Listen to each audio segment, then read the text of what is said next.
Moi, welcome back to the channel. If you're new here, please consider hitting on that subscribe button, turn on your bell notification, share the video anytime. I'll really appreciate that.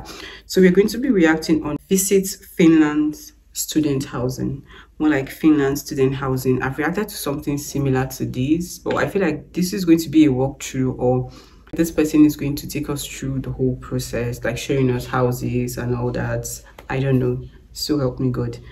Anyways, let's check this out. Don't forget to like, comment, share, drop your thoughts on the comment section, right? And if you're a student in Finland, let me know if the houses in Finland, like the student houses in Finland, are catchy and if you're contented with it, right?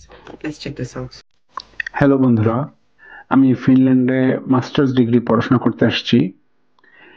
ফিনল্যান্ডে একটা মজার বিষয় হলো এখানে কোনো dormitory কিংবা student হল নাই, কিন্তু এখানে যেটা আছে সেটা হলো স্টুডেন্ট হাউজিং, যেটা অ্যাকচুয়ালি প্রাইভেট।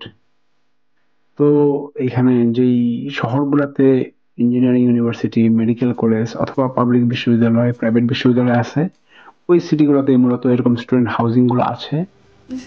তো আরেকটা ব্যাপার হলো এই স্টুডেন্ট হাউজিংগুলোর নাম হয় ওই শহরের নাম অনুসারে।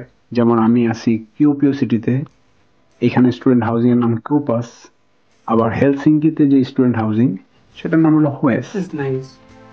তো এরকম কিউপিও সিটিতে অনেকগুলো স্টুডেন্ট হাউজিং আছে অনেকগুলো জায়গায়। আমি যেখানে থাকি, আমি আজকে আপনাদেরকে সেই জায়গায় একটু ঘুরিয়ে দেখাতে চাচ্ছি। এখানে মূলত 7টা বিল্ডিং আছে। দেখুন এরকম স্টুডেন্টরা তুষার মানব বানিয়েছে বরফ দিয়ে। আসলে এখানে প্রচন্ড ঠান্ডা, তো বেশিরভাগ সময় এখানে তুষারপাত হয়, বরফ পড়তে থাকে। ইদানিং একটু টেম্পারেচার বেড়েছে বলতে 1-2 ডিগ্রি সেন্টিগ্রেড। আমাদের জন্য ক্ষতিকর বলবো না, কিন্তু সুবিধা খুব বেশি হয় না। দেখা যায় যে 1-2 ডিগ্রি সেন্টিগ্রেডের জন্য রাস্তায় বরফ গলে যায়, কাদা হয়ে যায়। তার চেয়ে বরং 7-8-9 ডিগ্রি থাকে মাইনাস, সেক্ষেত্রে বরফ থাকে শক্ত, সেটা আরো ভালো।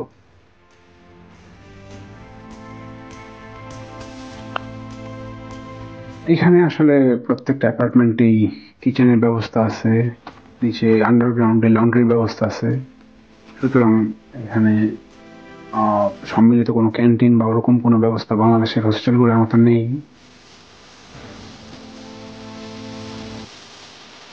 এটা হলো বর্জ্য ব্যবস্থাপনার জায়গা।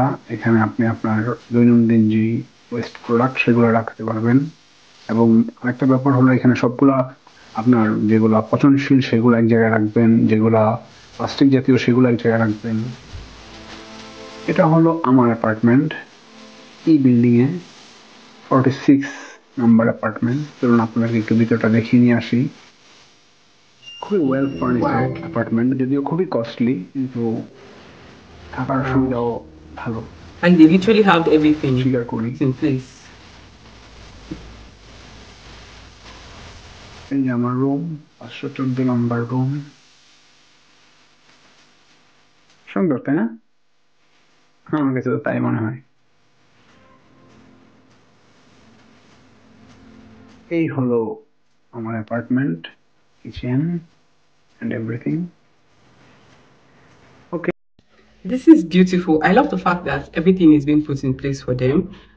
Or do they have like a non-furnished one for students? Please let me know. Like people that decide to get things themselves, they want to furnish their apartments to their own choice.